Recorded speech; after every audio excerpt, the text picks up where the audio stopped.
Dear people, we continue to see how we should follow God in our life. தேவனை விதமாக நாம் பின்பற்றுவது என்பதை குறித்து வேதம் அழகாக சொல்லுகிறதை குறித்து நாம் அறிந்திருக்கிறோம். The Bible is very clear and it has got all instructions how to follow God. தேவனை நாம் எவ்விதமாக பின்பற்றுவது என்பதை குறித்து வேதம் மிக தெளிவாய் சொல்லுகிறதை நாம் பார்க்கிறோம். So on that line we continue to meditate God's word.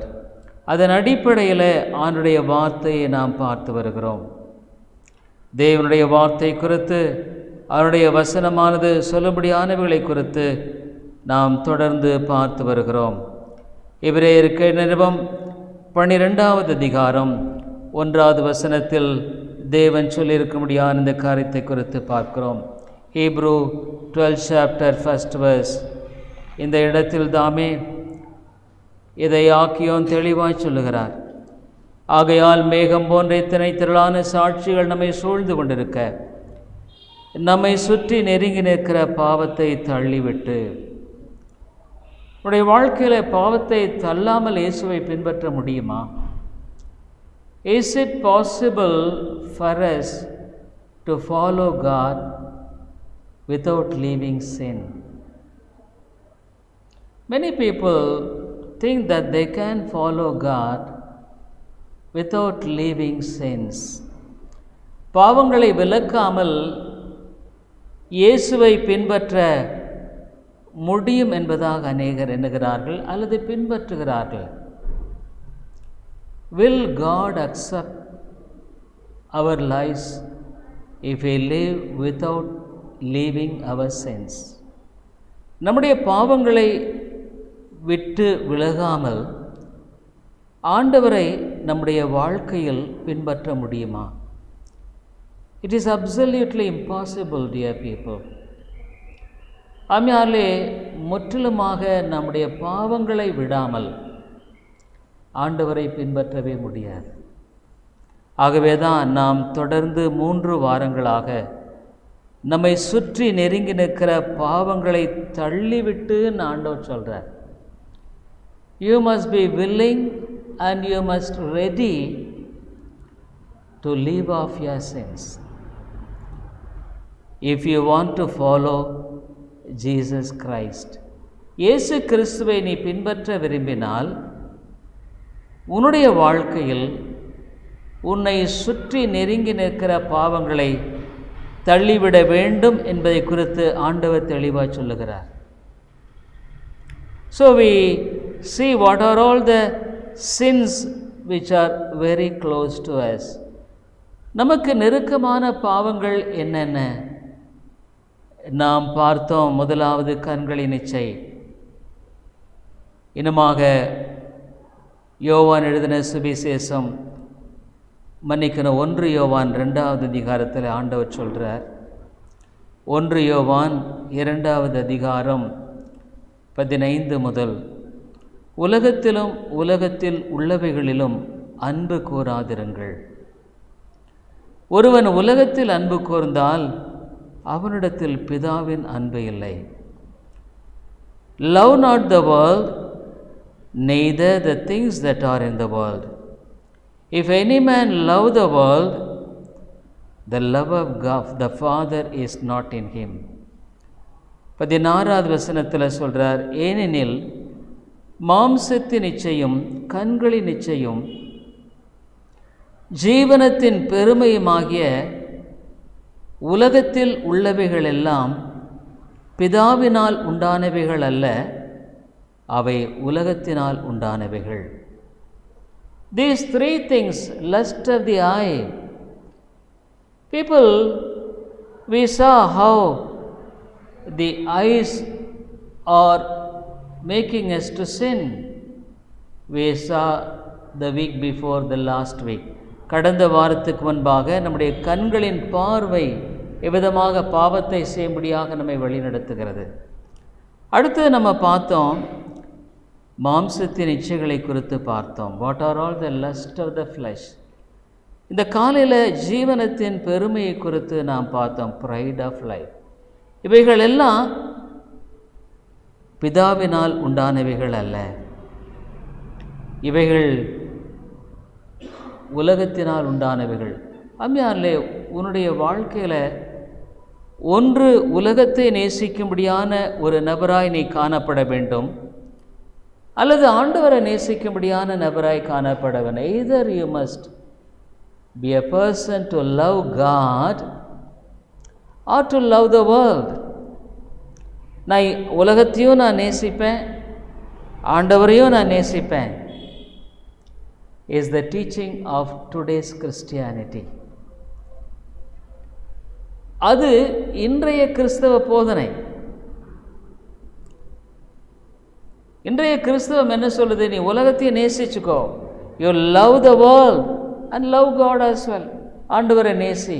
ஆனால் ஆண்டவர் சொன்னார், ஒருவன் உலகத்தில் அன்பு கூர்ந்தால் அவனிடத்தில் பிதாவின் அன்பு இல்லை. He doesn't have the love of God in him. தொடர்ந்து இந்த பெருமையை குறித்து நாம் காலையில் பார்த்தோம். We saw the pride of life. இந்த ஜீவ பெருமை குறித்து நம்முடைய வாழ்க்கையில் என்ன என்பதை குறித்து இந்த காலையில் நாம் பார்த்தோம். இந்த பெருமை என்பது மனிதனுடைய வாழ்க்கையில் வெளியே உடனடியாக தெரியாது. The pride will not be identified immediately. The pride is the most dangerous sin because it keeps you away from the Savior. பெருமை மிக ஆபத்தான பாவம். ஏன்னு கேட்டால், இது உன்னை இரட்சகரிடத்திலிருந்தே விலக்கி விடுகிறதாக இருக்கிறது. Pride will kill you. பெருமை உன்னை அழித்துவிடும். Those who think that they are well will not look for a doctor. நான் நல்ல ஆரோக்கியமாக இருக்கிறேன் அப்படின்னு சொல்கிறவங்க ஒரு டாக்டர் இடத்துல போக வேண்டிய அவசியம் இல்லை. when they are sick, வியாதிப்பட்டு இருக்கும் பொழுது they go to a doctor. ஒரு டாக்டர் இடத்துல போகிறாங்க. நம்முடைய வாழ்க்கையில் அவ்விதமாகவே நம்முடைய ஆத்தும வியாதியை நாம் உணராமல், unless we understand the sickness of our soul, we won't go to the Savior. இரட்சகர் இடத்துல போக மாட்டோம்.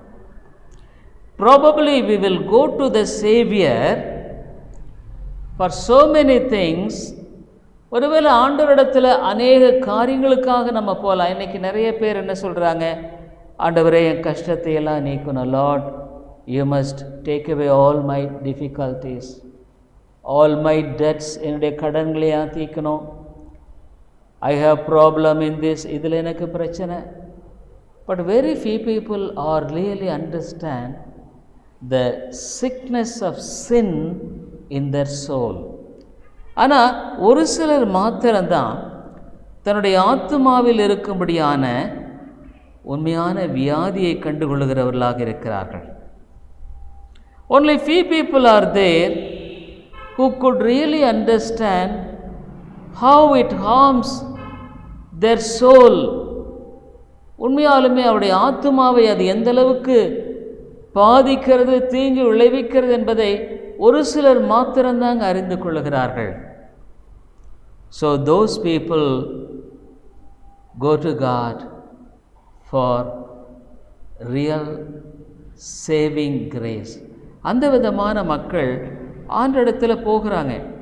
இன்றைக்கி ஆலயங்களில் கூட 2 விதமான மக்கள் போகிறார்கள். Even in the churches, 2 kinds of people are going there. You see Luke's gospel, லூக்கா எழுதின சுவிசேஷத்தில் both of these people are going to the church. 2 விதமான மக்களும் ஆலயத்தில் போகிறார்கள்.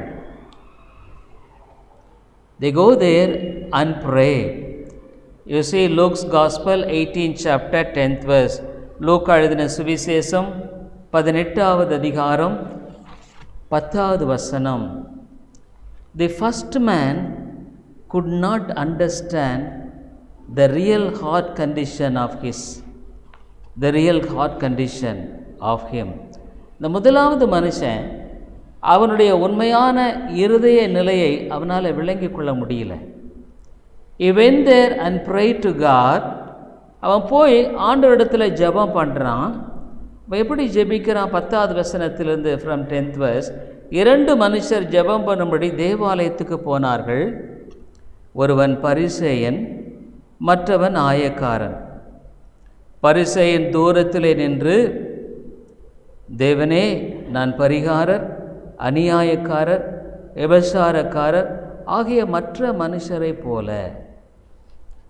See, a proud heart always compares with others. பெருமையான இருதயம் எப்போவுமே மற்றவங்களோட தங்களை ஒப்பிட்டு பார்த்து கொள்ளும். பெருமையினுடைய சில அடையாளங்களை நான் உங்களுக்கு சொல்கிறேன். I will tell you the symptoms and signs of pride. முதலாவது இங்கே நம்ம பார்க்குறோம், பெருமை என்பது எப்பொழுதுமே மற்றவர்களோடு தன்னை ஒப்பிட்டு கொள்ளும். It always compares with other people. சொல்கிறான், ஆண்டவரே, நான் பரிகாரர், அநியாயக்காரர், விபசாரக்காரர் ஆகிய மற்ற மனுஷரை போல இல்லை. God didn't. He says that, Lord, I am a very good man. அவன் ஆண்டவரிடத்தில் சொல்கிறான், ஆண்டவரே, நான் ரொம்ப நல்ல மனுஷன். You must bless me. நீங்கள் என்னை ஆசீர்வதிக்கணும். Whom do you think about me? என்னை பற்றி நீங்கள் என்ன நினைக்கிறீங்க? I am not like this person, this sister or that sister, this brother or that brother. இந்த சகோதரனை போல, அந்த சகோதரியை போல, இந்த சகோதரன் அந்த சகோதரனை போல இல்லை. I am very good. See how he compares with himself. The Pharisee prayed thus with himself, God, I thank thee that I am not as other men are. அவன் சொல்கிறான், ஆண்டவரே, அதுக்காக நான் ஸ்தோத்திரிக்கிறேங்கிறான். He praised God. அந்த ஆயக்காரன் பின்னால் ஜெபம் பண்ணுறான் பாருங்க, அவனை போடக்கூட இல்லை. You see, தேவனே, நான் பரிகாரர், அநியாயக்காரர், விபச்சாரக்காரர் ஆகிய மற்ற மனுஷரை போலவும் இந்த ஆயக்காரனை போலவும் இராததினால் உம்மை ஸ்தோத்திரிக்கிறேன். I praise God. You see, it looks wonderful. ரொம்ப அற்புதமாக இருக்குது. ஆனால் உண்மையாலுமே what a sad situation he is in. அவன் எவ்வளோ ஒரு பரிதாபமான நிலையில் இருக்கிறான் பாருங்க. God didn't care about him. அவனை பற்றி ஆண்டவர் அக்கறைப்படவே இல்லை. God is not interested in such people. அவ்விதமான மக்களிடத்தில் ஆண்டவர் ஆர்வமுள்ளவரே இல்லைங்க. அப்புறம் என்ன சொல்கிறான் அடுத்தது? 12th verse, வாரத்தில் 2 தரம் உபவாசிக்கிறேன், என் சம்பாத்தியத்திலெல்லாம் தசம பாகம் செலுத்தி வருகிறேன் என்று தனக்குள்ளே ஜெபம் பண்ண. அவன் சொல்கிறான், ஆண்டவரே, I am fasting twice. You see, spiritual pride, ஆவிக்குரிய பெருமை. I fast twice and I give tithes. தசம பாகம் செலுத்துகிறேன். I give offerings. நான் காணிக்கை கொடுக்கிறேன். He was, first he compared with others, and second he justified himself as though he is a very pious man, that he is entitled to be blessed. அவன் ரெண்டாவது என்ன பண்ணுறான்? ஆண்டவரே, நீர் என்னை ஆசீர்வதிக்க வேண்டும், ஏன்னா நான் அதுக்கு தகுதியானவன். ஆனால் அருமையானவர்களே, ஆண்டவர் அவனை குறித்து ஒன்றே ஒன்று சொல்லிட்டார், அவன் அல்ல அப்படின்ட்டார், முடிச்சிட்டார். அவங்கிட்ட அவனை பற்றி ஒன்றுமே பேசல ஆண்டவர். God didn't talk anything about him. Dear people, proud people, God is not interested in. பெருமையான மக்களிடத்தில் தேவன் ஆர்வம் உள்ளவர் அல்ல. Pride will kill you. பெருமை உன்னை அழித்து விடும். ஆனால் அடுத்தவன் என்ன பண்ணுறான்? 13th verse, ஆயக்காரன் தூரத்திலே நின்று தன் கண்களையும் வானத்துக்கு ஏறெடுக்க துணியாமல் தன் மார்பிலை அடித்து கொண்டு, தேவனே, பாவியாக என் மேல் கிருபையாயிரும். அவர் ஒன்றுமே பெருசாக அவன் சொல்ல. தன்னை பற்றி அவன் சொன்னதெல்லாம், லார்ட், ஐ எம் எ சின்னர், நான் ஒரு பாவி ஆண்டவரே, எத்தனையோ காரியங்களெல்லாம் இன்னும் நமக்கு பிரியமாக வாழலையே.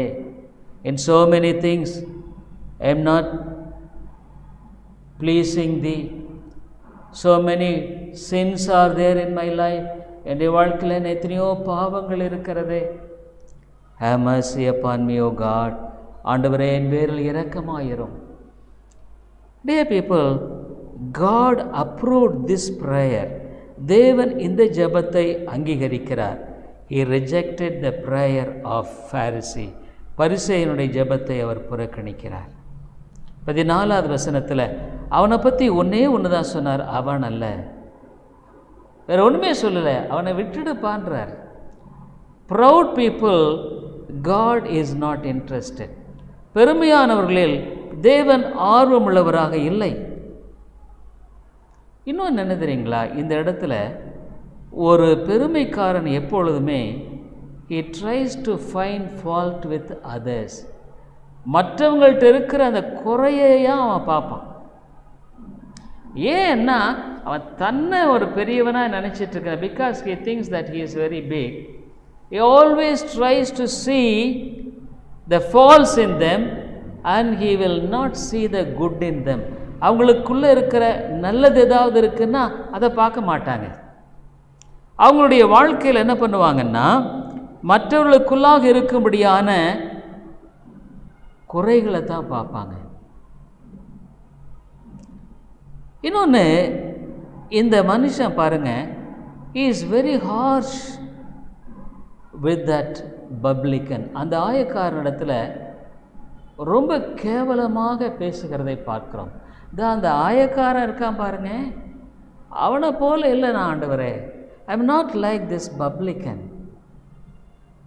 You see, when there is pride in our hearts, we always think others as mean. மற்றவர்களை நாம் எப்பொழுதுமே அற்பமாக எண்ணுகிறவர்களாய் காணப்படுவோம். Dear people, but God blessed this publican. இந்த ஆயக்காரன் ஆண்டவர் ஆசீர்வதிக்கிறார். எப்படி ஆசீர்வதிக்கிறார்? அந்த 14வது வசனத்தில் பாருங்கள், 14th verse. அவனல்ல, இவனே நீதிமானாக்கப்பட்டவனாய் தன் வீட்டுக்கு திரும்பி போனான் என்று உங்களுக்கு சொல்லுகிறேன். ஏனெனில் தன்னை உயர்த்துகிறவனவனும் தாழ்த்தப்படுவான், தன்னை தாழ்த்துகிறவன் உயர்த்தப்படுவான் என்றார். 18, 14th verse. I tell you, this man went down to his house justified rather than the other. For everyone that exalteth himself shall be ashamed, and he that humbleth himself shall be exalted. ஆண்டவர் சொன்னார், தன்னை உயர்த்துகிறவன் தாழ்த்தப்படுவான், தாழ்த்துகிறவன் உயர்த்தப்படுவான். இன்னொன்று என்னென்னா, இந்த மனுஷனிடத்தில் நம்ம அந்த பெருமை பார்க்கும் பொழுது அவன் he is defensive. அதாவது அவன் தான் நல்லவன் என்பதை காட்டும்படியாக இந்த இடத்துல அவன் ஜெபிக்கிறான். ஆண்டவரே, நான் வாரத்தில் 2 முறை உபாசிக்கிறேன். Fast twice, I give tithe, தசம்பாகம் கொடுக்கிறேன். So there is always a defensive spirit in them. அவர்களுக்குள்ளாக எப்பொழுதுமே பெருமையானது தங்களை நீதிமானாக பாதிக்கும்படியாக வெளிப்படுத்தும்படியாகவே விரும்பும். You can't speak to them about their own heart condition. அவருடைய இருதயத்தை நிலை குறித்து பேச முடியாது. பெருமை வந்துருச்சுன்னா நம்முடைய கண்கள் மூடி விடுகிறது. So God deals with some of the proud people. தேவன் சில பெருமைக்காரர்களோடு எப்படி கையாளுகிறார் என்பதை நீங்கள் பாருங்கள். I would like to show you how God deals with proud people. பெருமையானவரிடத்துல தேவன் எப்படி டீல் பண்ணுறார்? Here he said leave off, அவனை விட்டுடுன்ட்டார். ஆனால் இங்கு ஆண்டவர் எப்படி அவனோடு இடைப்படுகிறார் என்பதை நீங்கள் பாருங்கள். இங்கே முதலாவது ஒரு மனிதனை நான் காட்ட விரும்புகிறேன். அவன் யாரும் இல்லை, தாவீது, டேவிட். 1 Chronicles 21, 1 நாளாகமம் 21வது அதிகாரம். God gave such a great victory to him. ஆண்டவர் அவ்வளோ பெரிய வெற்றியை தாவீதுக்கு கொடுத்தார். Who was David? தாவீது யாருங்க? He was a simple shepherd boy.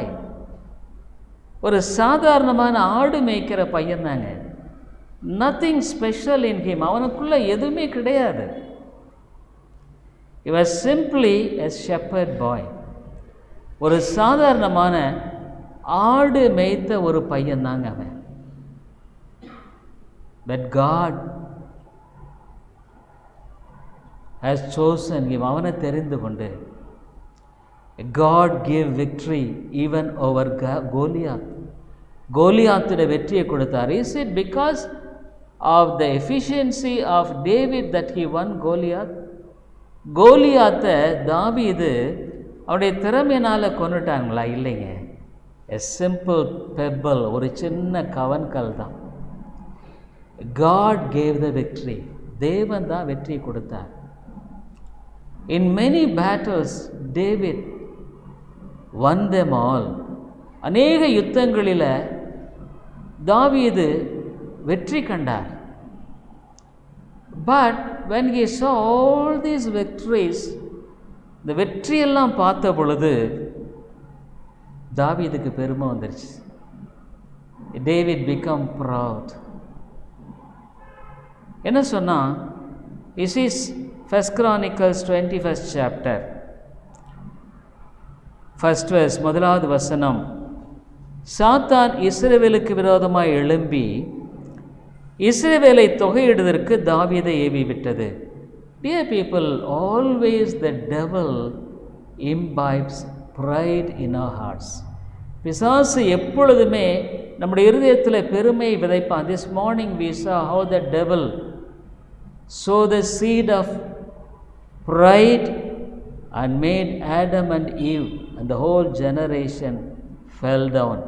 பிசாசு எப்படி ஆதாம் ஏவாளிடத்தில் அந்த பெருமையை விதைத்து முழு மனித சமுதாயமே வீழ்ந்து போகும்படியாக செய்ததை நாம் அறிந்திருக்கிறோம்.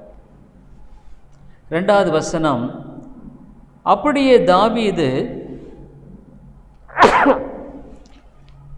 யோவாபையும் ஜனத்தின் சேர்வைக்காரரையும் நோக்கி, நீங்கள் போய் பெயர்செபா தொடங்கி தான் மட்டும் இருக்கிற இஸ்ரவேலை எண்ணி அவர்கள் லக்கத்தை நான் அறியும்படி என்னிடத்தில் கொண்டு வாருங்கள் என்றார். Because he was a king, he became very proud.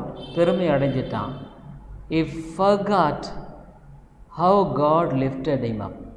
ஆண்டவர் எப்படி உயர்த்தினாருங்கிறத மறந்துட்டானுங்க. See, many times we forget the early days of our lives. நம்முடைய வாழ்க்கையின் ஆரம்ப நாட்களில் மறந்துடுறோம். How we were, and it is mere God's grace that we are now as we are. நம்ம எப்படி இருந்தோம், நம்ம இன்னைக்கு இருக்கிறது அவனுடைய கிருபைங்கிறத அவன் மறந்துட்டானுங்க. பிசாசு அநேக சமயங்களில் நம்முடைய வாழ்க்கையில் அவிதமாக செய்கிறவனாய் காணப்படுகிறான். அப்போ சொன்ன all count all the people. அப்போது அந்த யோவாப்ன்ற அவர் சொல்கிறாரு, அவருடைய தளபதி சொல்கிறாரு 3வது வசனத்தில், ஜோவாப் ஆன்சர். அப்பொழுது யோவாப், கர்த்தருடைய ஜனங்கள் இப்பொழுது இருக்கிறதை பார்க்கிலும் 100 அவர் வர்த்திக்க பண்ணுவாராக. ஆனாலும் ராஜாவாகிய என் ஆண்டவனே, இவள் எல்லாரும் என் ஆண்டவன் சேவகர் அல்லவா? என் ஆண்டவன் இதை விசாரிப்பானேன்? இஸ்ரவேலின் மேல் குற்றமுண்டாக இது நடக்க வேண்டியது என்ன? Joab could understand the spirit of David. தாவீதுனுடைய மனநிலையை அவன் அறிந்து கொண்டான். Why he wanted to count all the soldiers and everyone, அங்கே யுத்த சம்பந்தமான இராணுவ வீரர்களை எல்லாம் கணக்கிட எதுக்கு சொன்னான்? Because he boasted, I have so big an army. எனக்கு இவ்வளோ பெரிய இராணுவம் இருக்கிறது. I have so many people, இத்தனை ஜனங்கள் இருக்காங்க. I won the battle, நான் யுத்தத்தில் வெற்றி கண்டேன். Dear people, he became so proud. பெருமை அடைஞ்சிட்டான். His eyes were blinded. அவன் கண்ணு குருடாய் போயிடுச்சு. அப்போ 4வது வசனத்தில் யோவாப் அப்படி சொல்லியும் ராஜாவின் வார்த்தை மேலிட்டபடியினால் யோவாப் புறப்பட்டு இஸ்ரவேல் எங்கும் சுற்றி திரிந்த எருசலேமுக்கு வந்து ஜனத்தின் லக்கத்தை பார்த்து தொகையை தாவீதினிடத்தில் கொடுத்தான். He gave the number of soldiers to David because David said, you should do this. நீ இதை செய்யணும். I tell you, a proud person is a haughty person. ஒரு பெருமைக்காரன் எப்பொழுதும் அவன் ஒரு பிடிவாத மனமாக இருப்பானுங்க. He will always be very haughty and arrogant. பிடிவாதமும் அந்த ஒரு முரட்டு பிடிவாதம் இருப்பான் பாருங்க, அந்த மாதிரி இருப்பான். He won't understand. விளங்கி கொள்ள முடியாது. His heart is blinded. கண்கள் குருடாய் போயிருச்சு. A haughty, proud fellow David is now. இப்போ தாவீது யாரு? ஒரு பெருமைக்காரனாக போயிட்டான். God allowed him. ஆண்டவர் விட்டுட்டார். Do David, போ, நீ போ. You just go ahead. God didn't intervene. தேவன் இந்த இடத்துல தலையிடவே இல்லை. I tell you, dear people, when you do things proudly, God will allow you to continue. நீ பெருமையாக செய்யும் பொழுது கர்த்தர் உன்னை விட்டுடுவார். That is the most dangerous thing. அதுதான் மிக அபாயகரமானது. Suppose God would have intervened, that is far better. தேவன் தடை பண்ணினா நல்லது.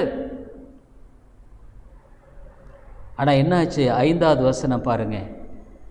ஜனத்தை லக்கம் பார்த்து தொகையை தாவீதினிடத்தில் கொடுத்தான். இஸ்ரவேலிலெல்லாம் பட்டயம் உருவத்தக்கவர்கள் 11 லட்சம் பேரும், யூதாவில் பட்டயம் உருவத்தக்கவர்கள் 4,85,000 பேரும் இருந்தார்கள். Job gave the number of the people.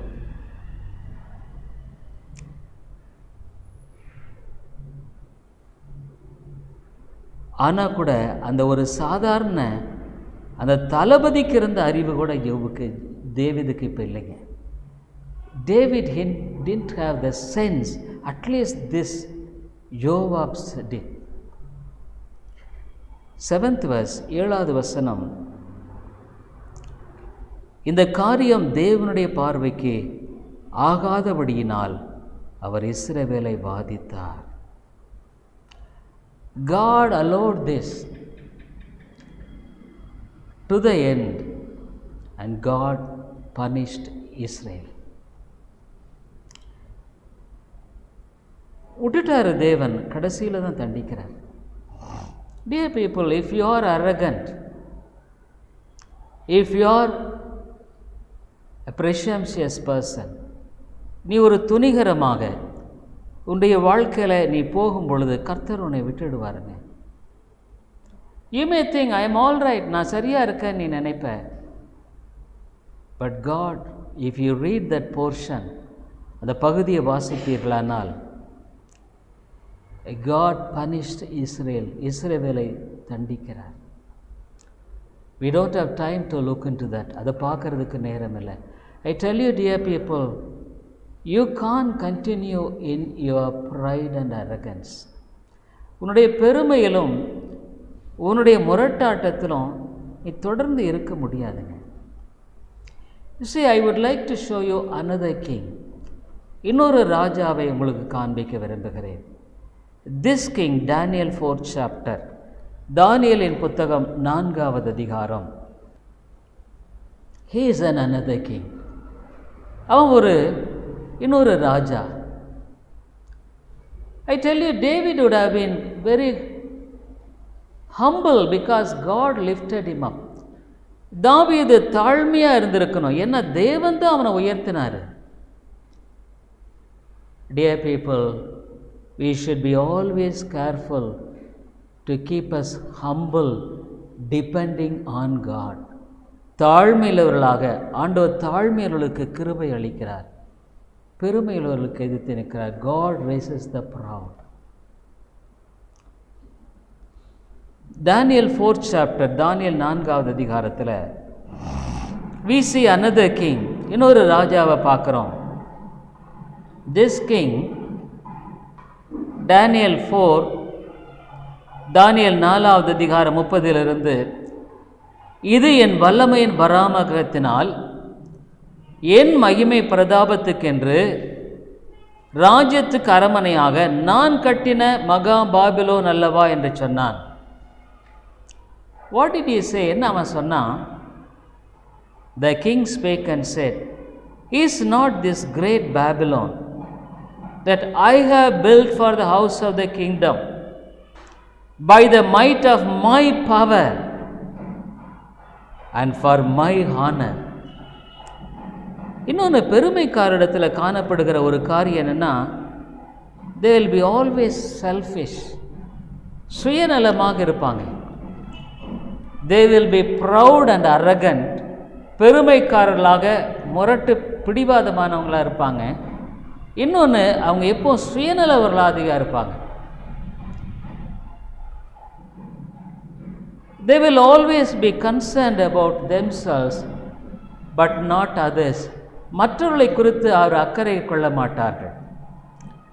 when the king Nebuchadnezzar, I have built for my glory, என்னுடைய மகிமைக்காக நான் கட்டின பாபிலோன் சொன்னப்போ, God immediately,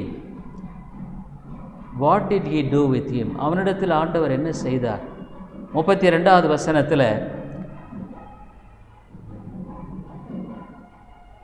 31st verse, இந்த வார்த்தை ராஜாவின் வாயில் இருக்கும் போதே வானத்திலிருந்து ஒரு சத்தம் உண்டாகி, ராஜாவாகிய நேபுகாத்நேச்சரே, ராஜ்யபாரம் உன்னை விட்டு நீங்கிற்று, மனுஷர் என்று தள்ளப்படுவாய், வெளியின் மிருகங்களோட சஞ்சரிப்பாய், மாடுகளைப் போல் புல்லை மேய்வாய். இப்படியே உன்னதமானவர் மனுஷருடைய ராஜ்யத்தில் ஆளுகை செய்து தமக்கு சித்தமாயிருக்கிறவனுக்கு அதை செய்கிறார் என்பதை நீ அறிந்து கொள்ளும் மட்டும் 7 காலங்கள் உன்மேல் கடந்து போகும் என்று உனக்கு சொல்லப்படுகிறது என்று விளம்பினது. Dear people, the Bible says he was mingling, மிருகத்தை போல மிருகங்களோடு அவன் மாறினான், மனிதன் என்று தள்ளப்பட்டான்.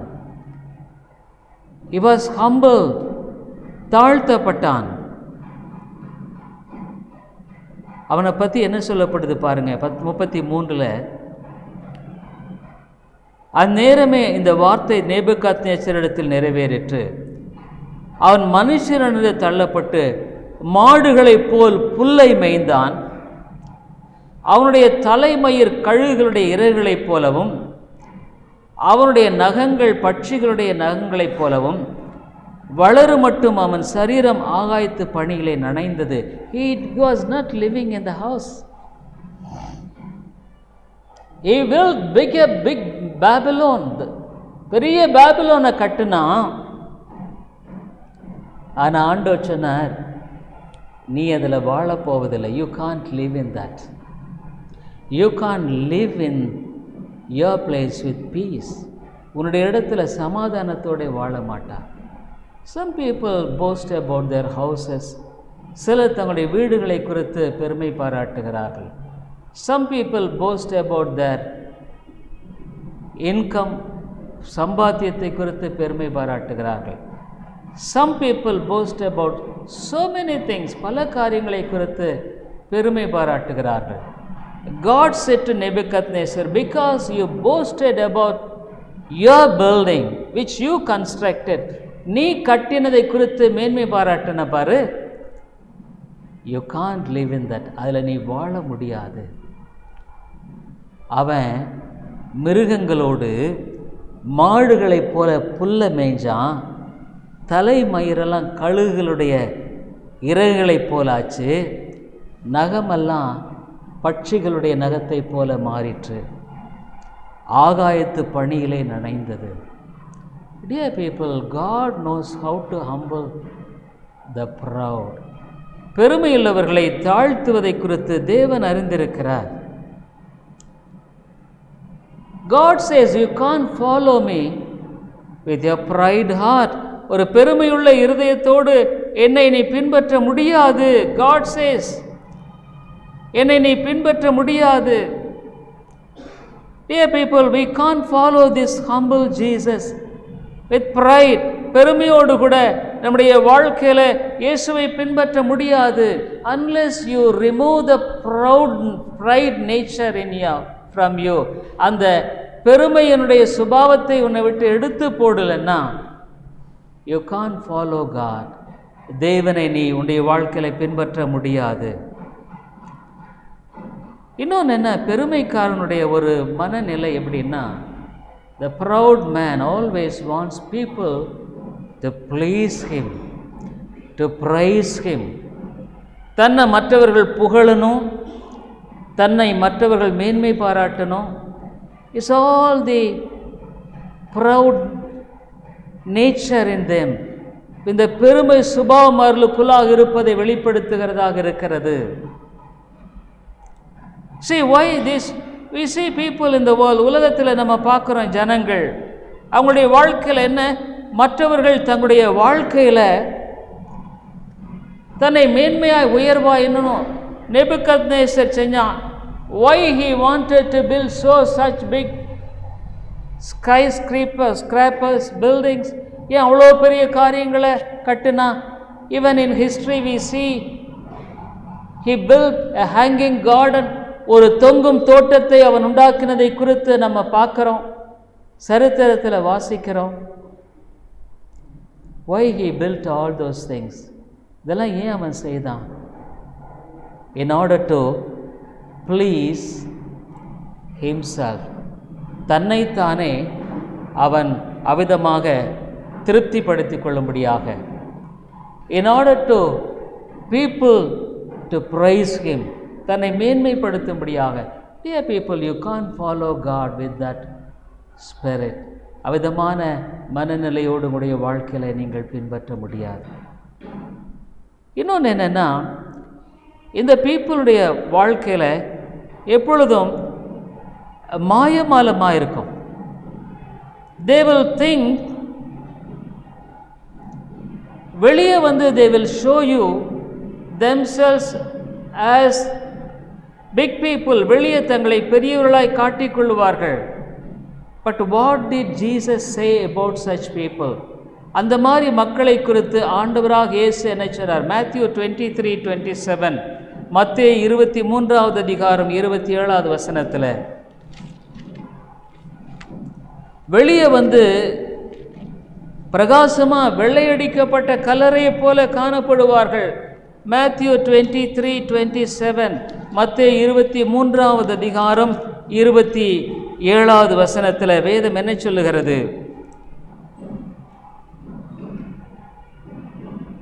மாயக்காரரிய வேதபாரகரே, பரிசேயரே, உங்களுக்கு ஐயோ! I tell you, dear people, the proud people, God says, "Oh unto you." வெள்ளையடிக்கப்பட்ட கல்லறைகளுக்கு ஒப்பாய் இருக்கிறீர்கள். அவைகள் புறம்பே அலங்காரமாய் காணப்படும், உள்ளேயோ மரித்தவர்களின் எலும்புகளினாலும் சகல அசுத்தத்தினாலும் நிறைந்திருக்கும். Bible says, "Oh to you, scribes and Pharisees, hypocrites, for you are like whitewashed tombs, which inwardly appear beautiful, which outwardly appear beautiful, but within are full of dead people's bones and all uncleanness." Dear people, do you think that Pharisee who prayed in the synagogue was a righteous man. அந்த ஆலயத்தில் ஜெபித்த அந்த பரிசேய நீதிமான்களா? இல்லைங்க. Why God didn't care about him? அவனை பற்றி தேவன் ஏன் அக்கறை கொள்ளவில்லை? Because God knew he was a hypocrite. அவன் ஒரு மாயமாலக்காரன் இருந்திருக்கிறான். Dear people, pride has got so many ways and means to resist God and his grace.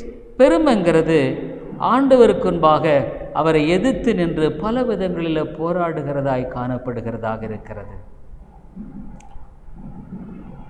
So what Nebuchadnezzar, you see, when he humbled himself, அவன் தன்னை தாழ்த்தின பொழுது God restored his kingdom. அவன் தன்னை தாழ்த்தின பொழுது தேவன் அவனுடைய ராஜ்யத்தை மறுபடியுமாய் கொடுத்தார். Dear people, a true Christian will always examine his heart. ஒரு உண்மையான கிறிஸ்தவன் தன்னுடைய இருதயத்தை ஆராய்ந்து பார்ப்பான். In Psalm 139, 139வது சங்கீதத்தில் நம்ம வாசிக்கிறோம். Psalm 139. What the psalmist say? இந்த சங்கீதக்காரன் என்ன சொல்றான்? இவ்விதமாக தேவனை பார்த்து அவன் அங்கு ஜெபிக்கிறதை பார்க்கிறோம். Psalm 139, 23rd verse, 23வது வசனம். தேவனே, என்னை ஆராய்ந்து என் இருதயத்தை அறிந்து கொள்ளும், என்னை சோதித்து என் சிந்தனைகளை அறிந்து கொள்ளும். Search me, O God, and know my heart. Try me and know my thoughts. வேதனை உண்டாக்கும் வழி என்னிடத்தில் உண்டோ என்று பார்த்து நித்திய வழியில நடத்தும். And see if there be any wicked way in me, and lead me in the way everlasting. ஆண்டவரே, உம்மை நான் துக்கப்படுத்துகிற காரியங்கள் ஏதாவது இருக்கிறதா? A proud man will never pray such prayers. ஒரு பெருமைக்காரன் விதமான ஜெபங்களை செய்ய மாட்டான். I tell you, David repented when God punished him. தேவன் தண்டித்த பொழுது தாவீது மனம் திரும்பினான். Yes, dear people, David, when he was proud, he thought all the victory is of his. தாவீது தன்னுடைய வாழ்க்கையில எல்லாவற்றையும் தன்னுடையது என்று நினைத்தான். But God punished him and he repented.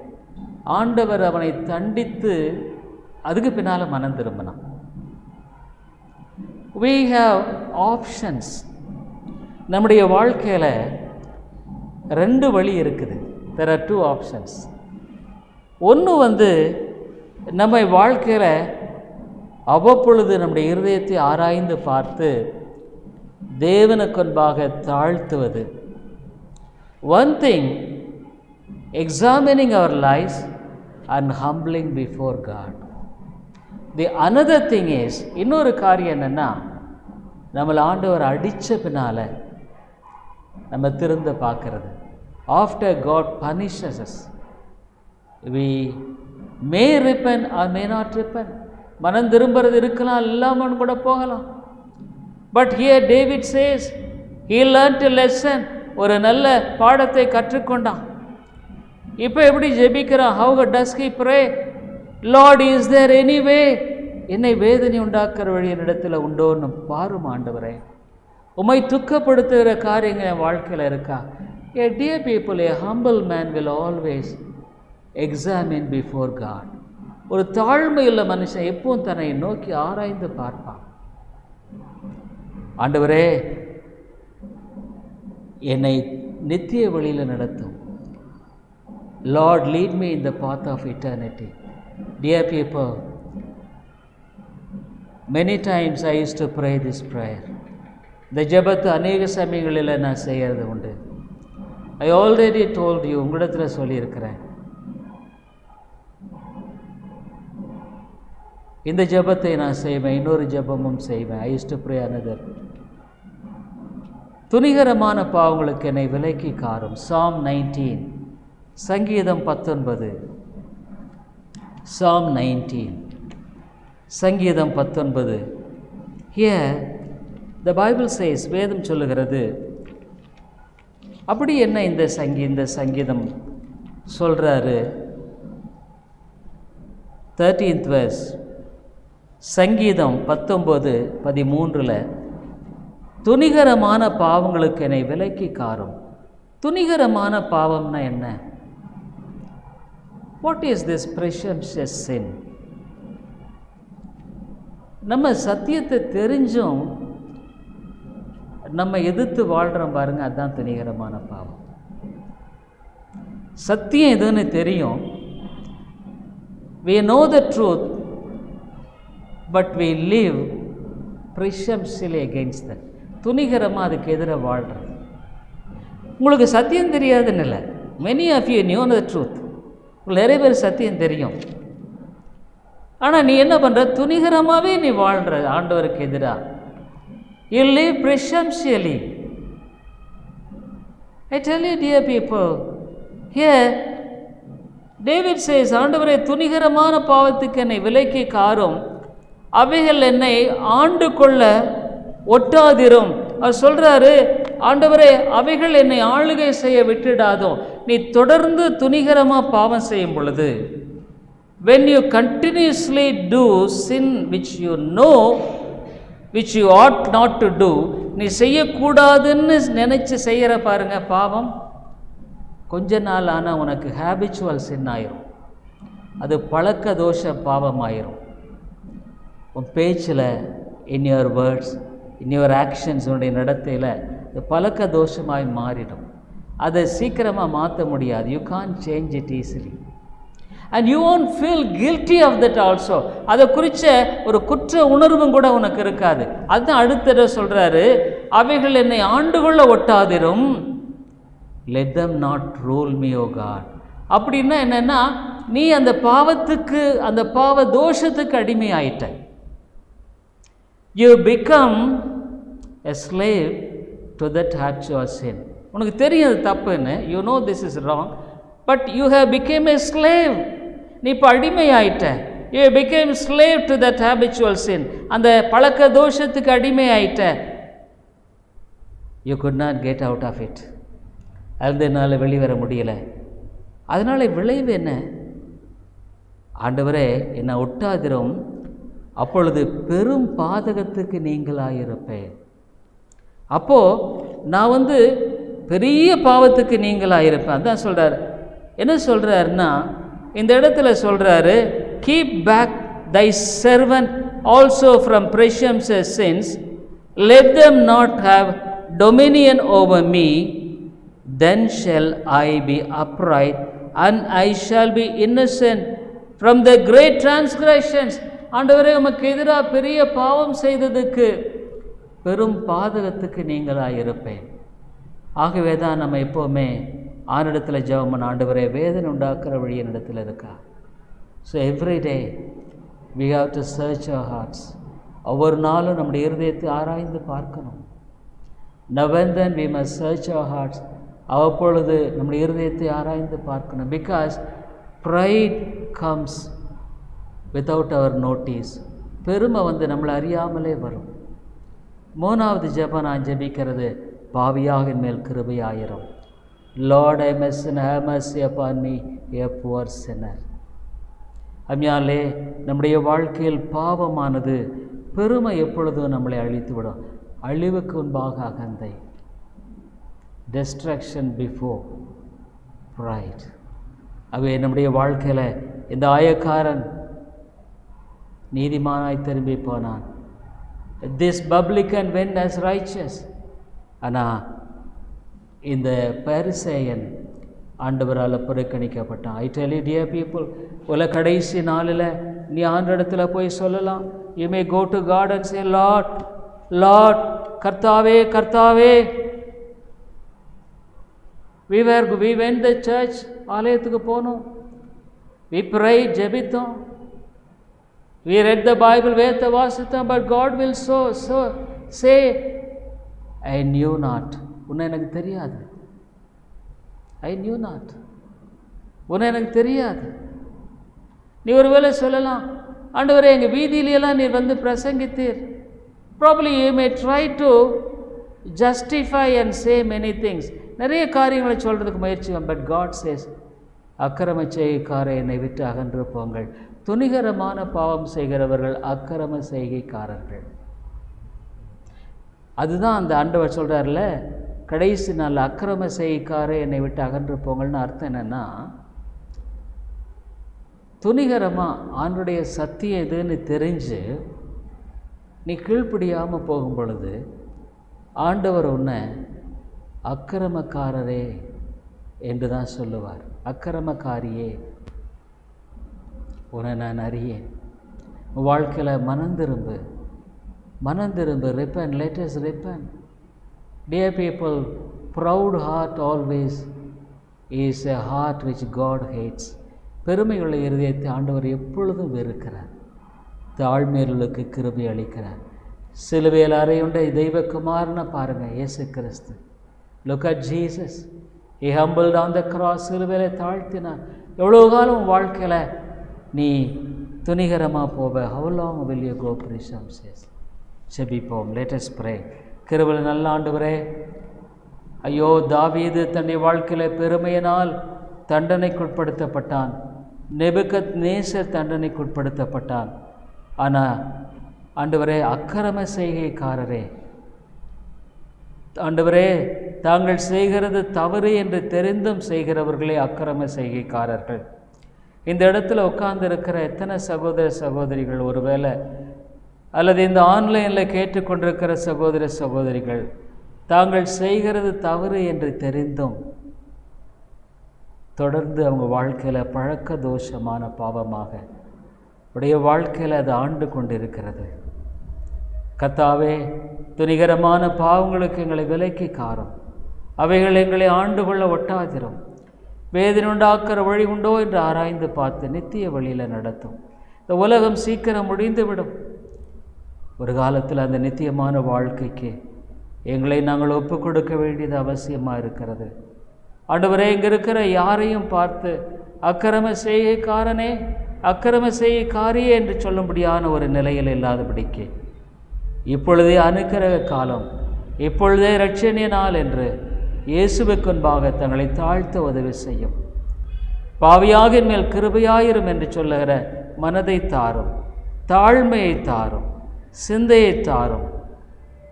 இவைகளெல்லாம் விட்டு விசுவாசத்தை துவக்கிறவருமான முடிக்கிறவருமான இயேசுவை நோக்கி நாங்கள் ஓடும்படியாக அழைக்கப்பட்டிருக்கிறோம். பெருமையோடு நாங்கள் உம்மை பின்பற்ற முடியாது. ஆவியானவரே, நீர் பேசும். இயேசுவின் நாமத்தில் ஜெபிக்கிறோம் எங்கள் நல்ல பிதாவே, ஆமேன். Every Sunday morning 10:30, evening 6:30. ஒவ்வொரு ஞாயிற்றுக்கிழமை காலை 10:30 மணி, மாலை 6:30 மணி. Every Wednesday evening at 6:30. ஒவ்வொரு புதன்கிழமை மாலை 6:30 மணிக்கு என்னுடைய வேதாராய்ச்சி கூட்டம். கடைசியாக 88வது பாடல், 88, 88வது பாடல். என் மீட்பர் ரத்தம் சிந்தினார், my hope is built on nothing less.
கிருபையுள்ள பிதாவே, ஆண்டவரே, தாவீது தன்னுடைய I hope the Lord is blessing you through this preaching of God's word, and we are glad to inform you that you could contact me over my mobile phone and WhatsApp number 98427-67184 and my email ID davidelango100@gmail.com davidelango100@gmail.com.